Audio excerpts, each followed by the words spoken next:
அத்தை என்ன வர சொல்லியிருந்தீங்களாமே?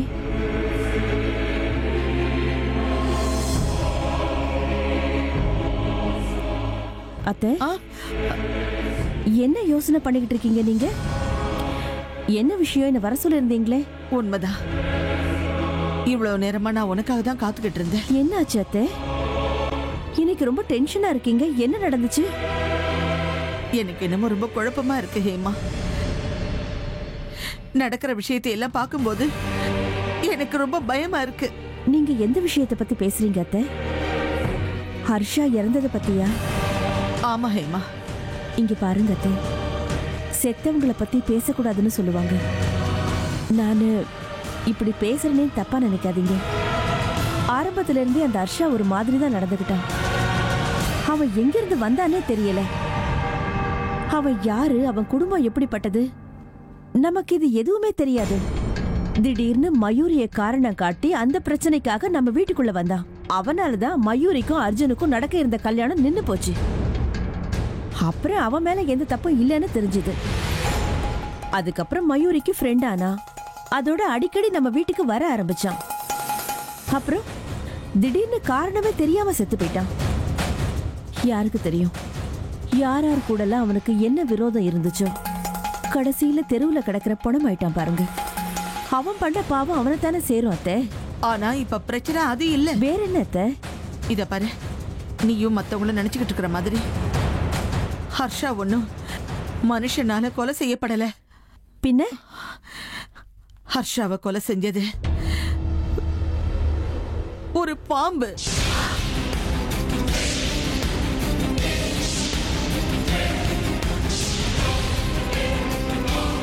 அத்தை, நீங்க என்ன சொல்றீங்க? அவன் பாம்பால செத்து போனானா என்ன அர்த்தம்? அந்த மாதிரிலாம் நடக்கிறதுக்கு வாய்ப்பே இல்ல. ஹர்ஷா பாம்பு கடிச்சு செத்தானா என்னால நம்பவே முடியல. எனக்கு புரியுது ஹேமா. இப்ப நீ எவ்வளவு பதட்டமா இருக்க, உன் மனசுல என்னென்ன கேள்வியெல்லாம் ஓடிக்கிட்டு இருக்குன்னு பாருமா. இனிமே உங்ககிட்ட எந்த விஷயத்தையும் மறைச்சு வைக்கிறதால ஒரு பிரயோஜனமும் இல்லம்மா. அத்தை, நீங்க என்ன சொல்ல வரீங்கன்னு எனக்கு ஒண்ணுமே புரிய மாட்டேங்குது. எந்த விஷயத்தை நீங்க என்கிட்ட இருந்து மறைச்சு வச்சிருக்கீங்க சொல்லுங்க. ஹேமா, இப்ப எல்லா உண்மைகளையும் சொல்றதுக்கான நேரம் வந்துடுச்சு. இது வரைக்கும் நான் யார்கிட்டயுமே சொல்லாத உண்மைகளை எல்லாம் இப்ப உன்கிட்ட சொல்ல போறேன். கேளு ஹேமா.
அர்ஜுன் என் எதிரியோட பையன். அர்ஜுன் நியாயமா பார்த்தா என்னைக்கும் என் கையால கொலை செய்யப்பட்டு என் மனசுல எரிஞ்சுக்கிட்டு இருக்கிற நெருப்பை அணைக்கக்கூடிய அர்ஜுன் இன்னமும் உயிரோட இருக்கான்.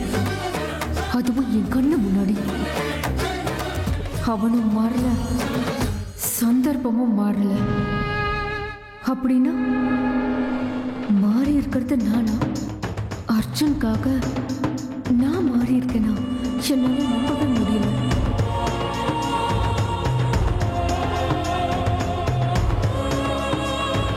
அர்ஜுனை இன்னும் எதுக்காக உயிரோட விட்டு வச்சிருக்கேன்னு எனக்கு தெரியல. அர்ஜுன், உங்களையும் உங்க வம்சத்தையும் அழிக்க வந்திருக்கிற நாகராணினா. என் அப்பாவுக்கும் அம்மாவுக்கும் நடந்த அநியாயத்துக்கு உங்க வம்சத்தை முழுசா அழிக்கிறதுக்காக தான் நான் வந்திருக்கேன்.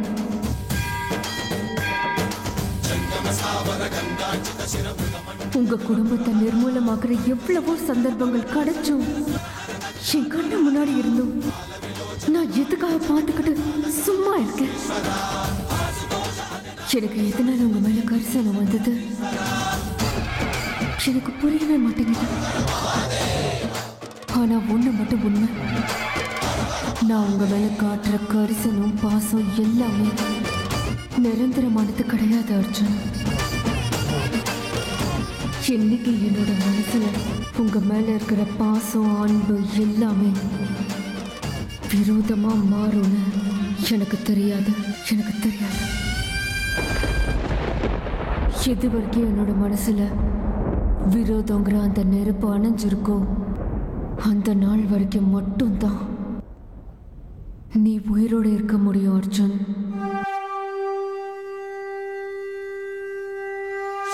விரோதங்கிற நெருப்பு என் மனசுக்குள்ள கொழுந்து விட்டு எரிய ஆரம்பிச்சிருச்சுன்னா அர்ஜுனுங்கிறவன் உயிரோட இருக்க மாட்டான். கண்டிப்பா என்னோட கோபத்துக்கு பலியாகத்தான் போற. நீ செத்து போறத நான் பார்க்க தான் போறேன்.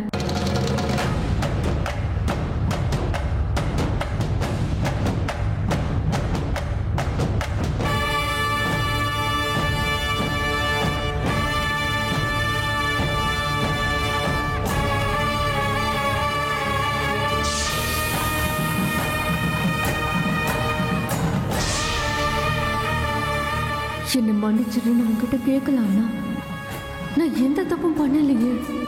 அதே மாதிரி நீயும் எந்த தப்பும் பண்ணல. நீ பண்ண பெரிய தப்பு என்னன்னா இந்த குடும்பத்துல பிறந்திருக்கிறது. அப்படி நீ பண்ண ஒரு தப்புக்கு நீ செலுத்த வேண்டிய வேலை என்னன்னு தெரியுமா? உன்னோட உயிர்.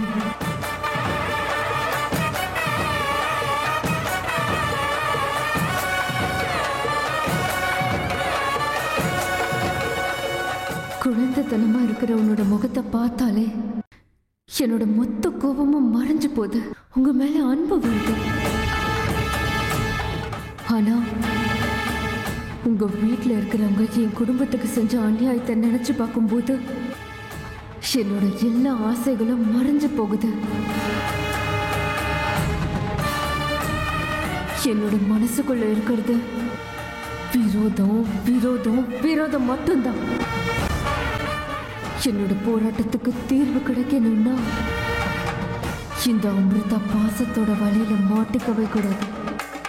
பழி வாங்குறதுக்கு சீறி எந்திரிக்கணும்.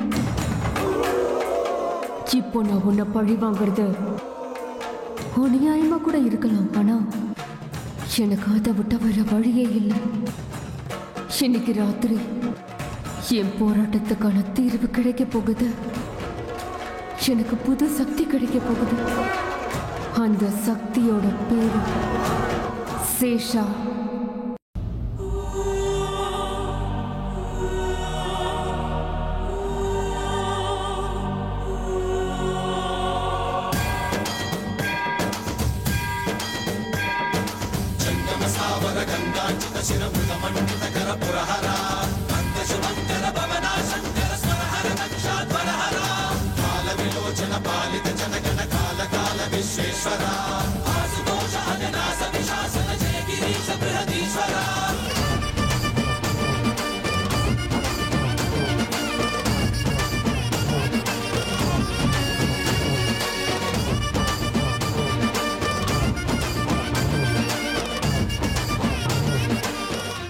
நீங்க என்ன சொல்றீங்க அத்தை? நீங்க சொல்றதெல்லாம் உண்மையா? நம்ம வீட்ல இருக்கிறவங்க யாருக்கும் தெரியாம இவ்ளோ விஷயங்கள் நடந்திருக்கா? நாகமணி, நாகினி, ஷோ இதெல்லாம் கேட்கும்போது ஏதோ ஒரு கட்டுக்கதை மாதிரி இருக்கு அத்தை. என்னால எதுவுமே நம்ப முடியல. நம்ம குடும்பத்துக்குள்ள இவ்வளவு ரகசியங்கள் மறைஞ்சிருக்கா? எப்படி இதெல்லாம் நடந்தது? உண்மைதான் ஹேமா, இது எதுவுமே கட்டுக்கதை இல்ல, எல்லாமே நிஜம்தான். நம்ம குடும்பத்துல உள்ளவங்களால நாகராஜாவுக்கும் நாகராணிக்கும் ரொம்ப பெரிய அநியாயம் நடந்திருக்குமா?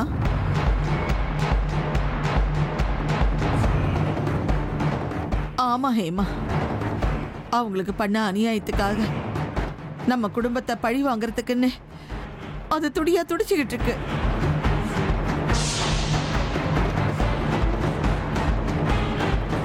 அந்த நாகமணி எங்க இருக்குன்னு யாருக்காவது தெரியுமா அத்தை?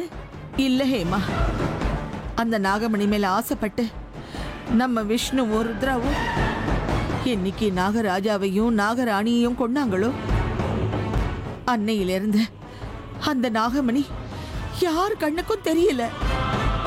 இவங்களும் அதை தேடி தேடி களைச்சு போயிட்டாங்க. இவங்க பண்ண தப்புனால அந்த பாம்போட கோவத்துக்கும் ஆளாயிட்டாங்க. அந்த பயத்துல தான் ஹேமா எல்லாரையும் அந்த ஊரை விட்டு இந்த ஊருக்கு நான் கூட்டிட்டு வந்தேன். ஆனா அத்தை, ஒரு பாம்போட கோவம் அவ்வளவு சீக்கிரம் போகாது.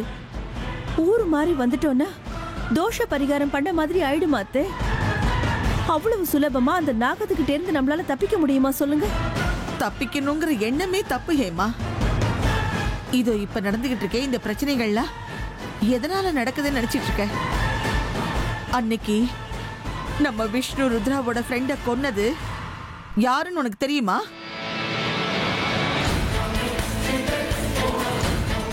அப்படின்னா உங்க ஃப்ரெண்டு இறந்தது ஆக்சிடென்ட்னால இல்லையா அத்தை? அது இந்த உலகத்தோட கண்ணுக்கு தெரிஞ்ச ஒரு உண்மை. ஆனா அவன் செத்ததுக்கு காரணமே வேற. அவனை துடி துடிக்க கொன்னது நாகராஜா நாகராணியோட பொண்ணு நாகினி.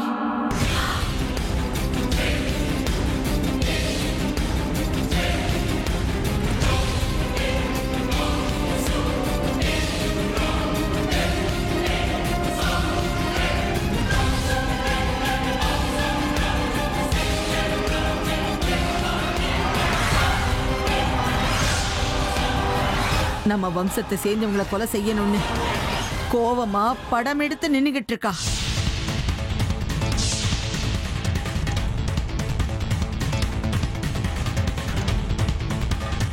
அத்தை, நீங்க சொல்றதுல உண்மையா? ஹர்ஷாவை கொன்னது யாருன்னு நினைச்சுக்கிட்டு இருக்க? மயூரியோட ரூபத்துல ஹர்ஷாவை இங்க இருந்து ரொம்ப தூரம் கூட்டிக்கிட்டு போய் கொன்னது அதே நாகினி தான். அவளோட வழியில குறுக்கிடுறவங்களை எல்லாம் ஒருத்தர் விடாம ஒவ்வொருத்தரா கொண்டு பழி வாங்கிக்கிட்டு இருக்கா.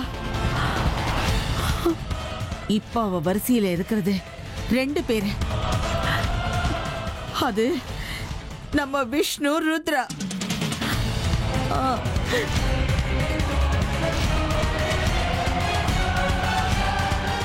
பைரவர் கோயில்ல கொடுத்த தாயத்தால அவங்க உயிருக்கு ஆபத்து இல்லாம வாழ்ந்துகிட்டு இருக்காங்க. அது என்னைக்கு கழண்டு விழுதோ அந்த நிமிஷமே அவங்களோட சாவு நிச்சயம். சாவு நிச்சயம்.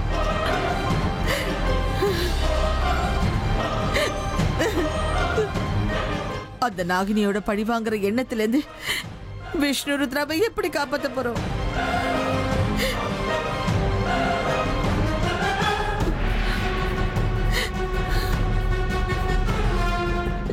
என்னால இது எதையுமே நம்ப முடியல அத்தை. நம்பிதான் ஆகணும் ஹேமா. இதெல்லாம் சத்தியமான உண்மை. ஏன் அத்தை? அப்படின்னா அவங்க 2 பேரும் இப்ப ஆபத்துல இருக்கிறது உண்மைதான் ஹேமா. நம்ம அர்ஜுனுக்கு ஏதாவது? ஆமா ஹேமா, நம்ம அர்ஜுனோட உயிர் கூட இப்ப ஆபத்துல தான் இருக்கு. அந்த பாம்போட கோபம் எப்போ யார் மேல திரும்ப போகுதுன்னு யாருக்குமே தெரியாது. நம்ம வம்சத்தையே நிர்மூலமாக்கணும்னு துடிச்சுக்கிட்டு இருக்கா அந்த நாகினி. நம்ம அர்ஜுனோட உயிரையாவது நாம எப்படியாவது காப்பாத்தி ஆகணும் ஹேமா. ஏத்த அந்த நாகராணி இப்படி எல்லாம் பண்றதுக்கு காரணம் அந்த நாகமணி தானே? அது எங்க இருக்குன்னு எனக்கு சின்ன க்ளூ கிடைச்சா கூட போதும். அதை எடுத்து அந்த நாகராணி கிட்டயே கொடுத்துடலாத்த. நமக்கு இந்த துரோகம் விரோதம் இதெல்லாம் சரிப்பட்டு வராது அத்தை. அந்த நாகமணி எங்க இருக்குன்னு எப்படியாவது தேடி கண்டுபிடிச்சு அந்த நாகராணி கிட்ட கொடுத்துடலாத்த. நம்ம குடும்பத்தை இழக்கிறதுக்கு நான் தயாரா இல்ல அத்தை. அது நடக்கும்னு எனக்கு நம்பிக்கை இல்லை ஹேமா. அந்த நாகமணி நம்ம விஷ்ணு ருத்ரா பாபா இவங்க 3 பேர்கிட்டயுமே இல்ல. ஒருவேளை அது அவங்க கிட்ட இருந்தாலும் எங்கேயாவது அதை மறைச்சு வச்சு எங்க இருக்குன்னு தெரியாத பொய் சொல்றாங்களான்னு என்னால புரிஞ்சுக்க முடியல. நாகமணி எங்க இருக்குங்கிற ரகசியம் யாருக்குமே தெரியாது.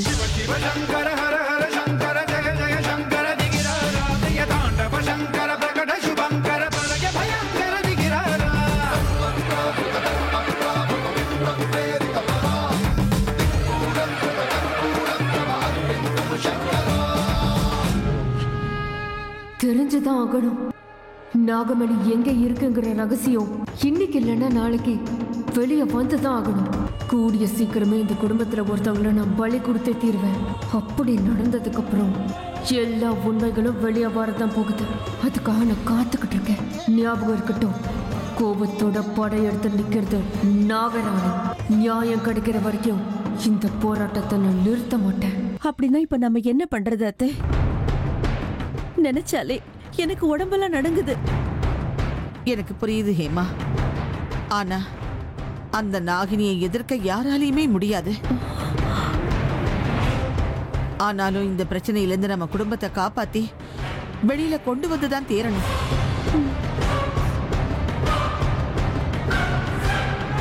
இத பாரு, நீ எதை பத்தியும் யோசிக்காத, எல்லாம் சரியா போயிடும். இங்க பாரு, நீ எதுக்கும் பயப்படாத, தைரியமா இரு. என்னது, நாகராணியா?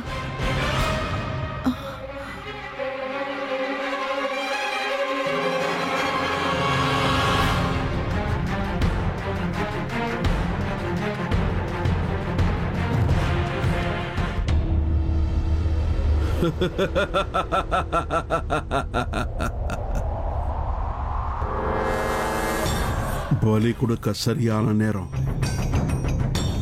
இனிமேல் நேரத்தை கடத்தக்கூடாது, சீக்கிரமே நடக்கணும். பார்த்தா காலம் உன்னை வர சொல்லி கூப்பிட்டு இருக்கு. தயாராயிரு, தயாராயிரு.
பார்த்தா உன் நேரம் நெருங்கிக்கிட்டு இருக்கு. கிளம்பு.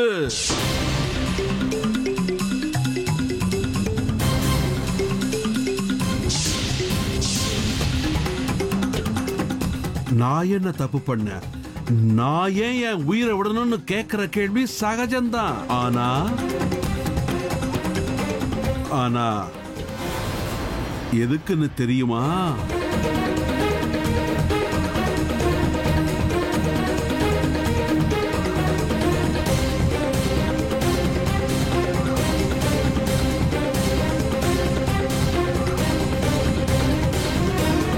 நாகமணிய மறைச்சு வச்சிருக்கிற குடும்பத்துல பிறந்ததுதான் உன் தப்பு. அதுக்கான தண்டனையை நீ அனுபவிச்சுதான் ஆகணும். பெரிய தண்டனை அனுபவிச்சுதான் ஆகணும்.